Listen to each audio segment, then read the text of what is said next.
माँ बाप पैसा खर्चा करने का मालिक है, करता है। सिर्फ माँ बाप की जिम्मेवारी पैसा खर्चा करना नहीं है, बच्चे को स्कूल भेजना नहीं है।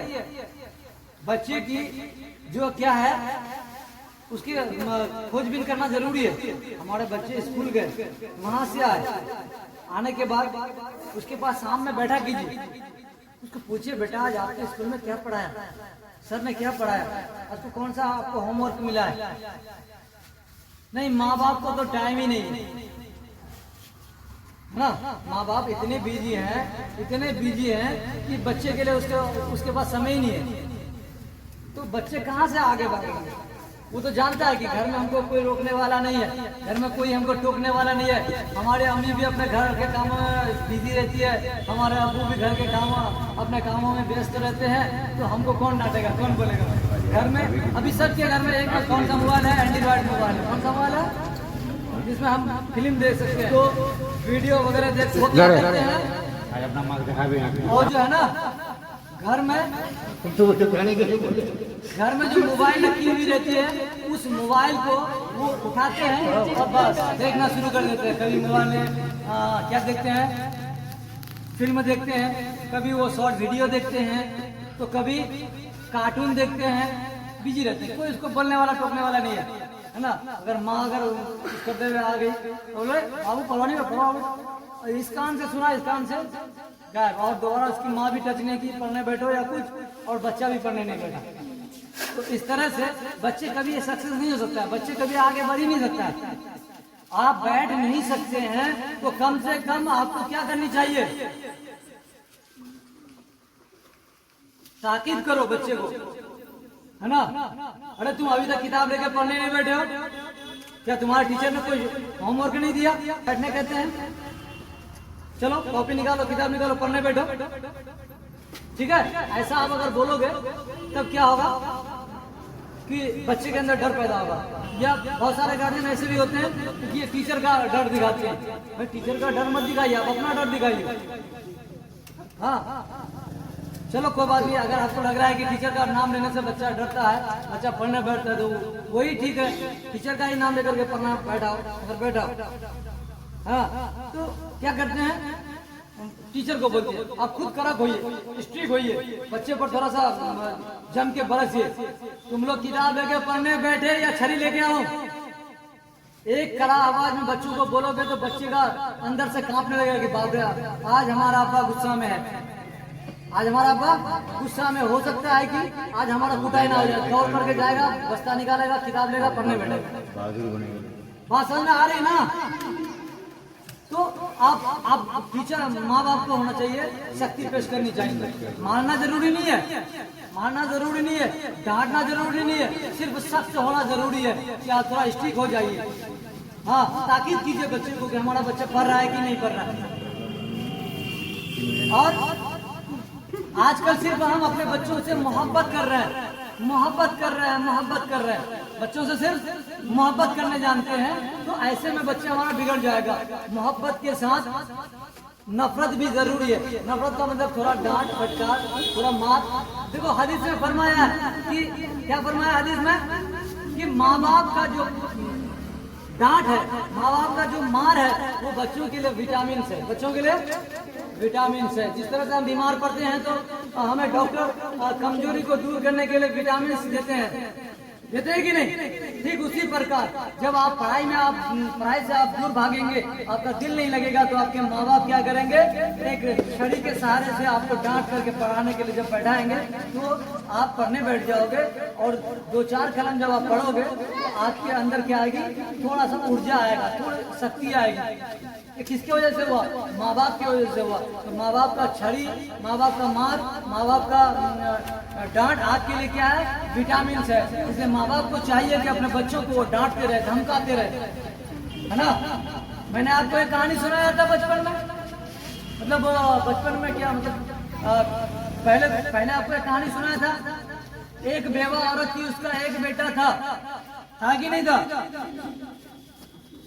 वो बेटा उसका पढ़ना चाह रहा था, तो माँ ने क्या किया, सभी उस बच्चे को भी लेकर के स्कूल में दाखिला करा दिया। कहाँ दाखिला कराया, स्कूल में। और बोला कि मेरा बेटा पढ़ना चाहता है, इसको आप अच्छा से पढ़ाइए। बच्चे 2-4 दिन जब गए, नए नए दोस्त मिले तो अच्छा नहीं लग रहा था। जब उसको नया नया दोस्तों से दोस्ती हो गई तब उसको दिल लगने लगा। हाँ, अब रोजाना सभी बच्चों की तरह वो भी पढ़ने जाया करते थे। जाते जाते जाते एक दिन क्या हो गया, वो बच्चे के मन में कुछ अजीब ख्याल आया। उन्होंने क्या किया, अपने ही दोस्तों का कभी कलम चुरा लेता था, है ना, और अगर दोस्त ढूंढते थे तो उसे बोलता था मैंने तो मजाक में रखा था, ये लो अपना कलम। और अगर दोस्त ने नहीं ढूंढा तो वो कलम लेकर के घर चले जाते थे, कॉपी लेके घर चले जाते थे, पैसे किसी का बैग से या बस्ता से निकालते थे, लेके घर चले जाते थे और जाकर के अपनी मम्मी को दिखाया करता था। किसको?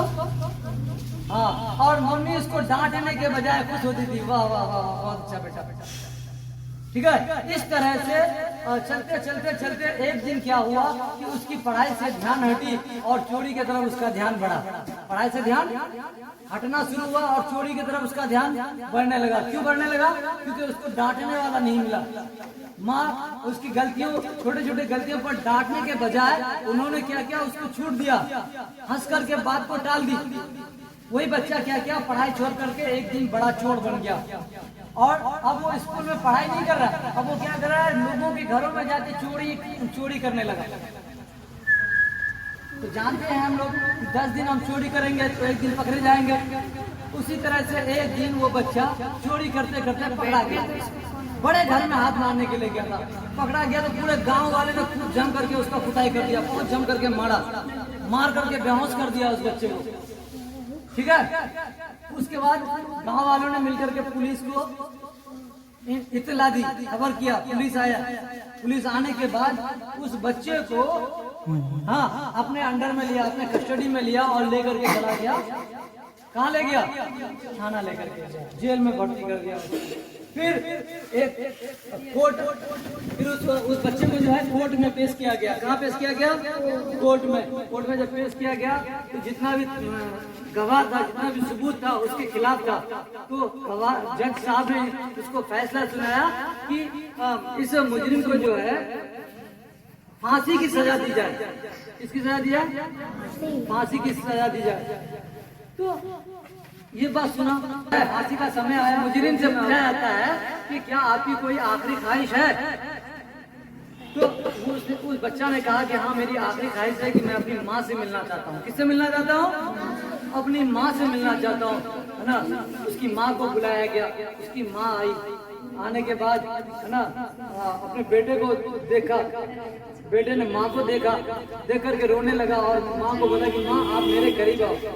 करीब आया, फिर करीब वो जब आई तो बेटे ने बोला कि मेरे और करीब आओ और अपना कान मुझे दो, मैं आपको कानों में कुछ कहना चाहता हूँ। उसकी माँ करीब आई और कान अपना बढ़ाया अपने बेटे के तरफ, तो उसके बेटे ने कुछ भी नहीं कहा, हाँ, और डायरेक्ट अपने मुंह से दांत जो था दांत से अपनी माँ की कान को कस के पकड़ा और काट दिया। जिस तरह से हम कोई मांस छीनते हैं ना और काटते हैं ना मांस दांत से, उसी तरह से वो कान को काट लिया अपनी माँ का। हाँ, और इतना खून बहने लगा उसकी माँ के कानों से। और उसके बाद वो बच्चा रोते हुए क्या कहा पता है कि माँ आज जो मैं जिस जगह पे खड़ा हूँ ना, आज मैं जिस जगह पे खड़ा हूँ ये आप ही का दिन है, ये आप ही की गलती है। अगर आप बचपन में मुझे डांटा करते, बचपन में मुझे अगर मारा करते तो आज मैं इस जगह पे नहीं होता। मैं छोटी छोटी गलतियां करता था, किसी का कॉपी, किसी का कलम, किसी का पैसा चुरा लेना करता था, लेकिन आप हमको डांटने के बजाय हमारी गलतियों को नजरअंदाज करते थे।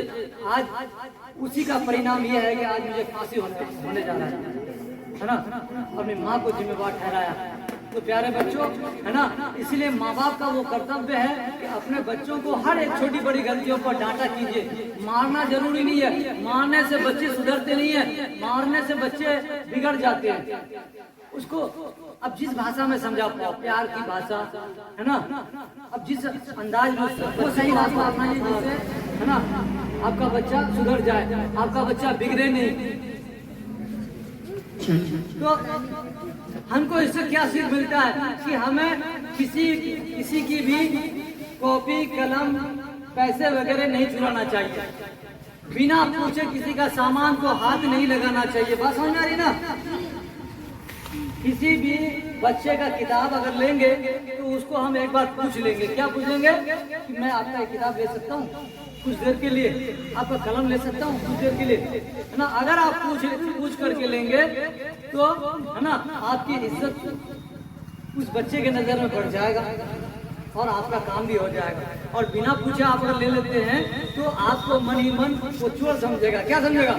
चोर समझेगा। बोलेगा बिना पूछे हमारा किताब दिया था, लगता है चोरी करने का इसका इरादा था। बात समझ आ रही है ना। तो इसीलिए चाहे कोई भी सामान हम ले, बच्चों के पूछ के ले। जिसका किताब ले रहे हैं उसको पूछ ले, जिसका कॉपी ले रहे हैं उसको पूछ ले।